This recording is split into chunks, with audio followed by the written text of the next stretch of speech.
Although Silverstone has changed dramatically over the years, its heritage is a constant force. I'm standing on what used to be the exit of the fastest corner in Formula One, Club Corner, one of several similar corners around the circuit back in 1985 when Keke Rosberg set a single one-lap qualifying speed record, 160.9 miles an hour for the British Grand Prix in a Williams Honda FW10. I caught up with Nico Rosberg to ask him about his father's achievement, even though at that time, 1985, Nico was but 1 month old.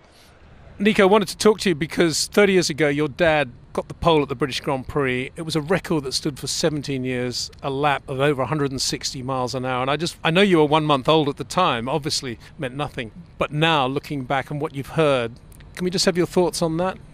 Well, for one, it does mean something because it sort of breaks the legend of a driver losing half a second per lap after the birth of his first child.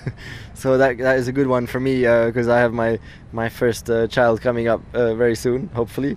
And then, yeah, I mean, it's very special to see this piece of paper, which is like the little engineer's notes. And the engineer was Patrick Head, apparently, back then, which as such would have been a combination which I would have loved to experience. Patrick Head and my dad working together.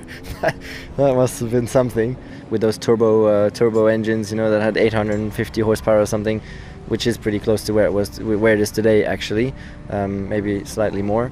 But what he did mention was that it started to drizzle, so it was actually ever so slightly damp as well in places or something like that. So he was saying that it was a pretty spectacular qualifying.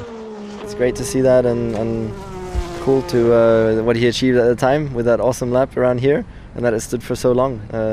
Yeah, it was a special achievement.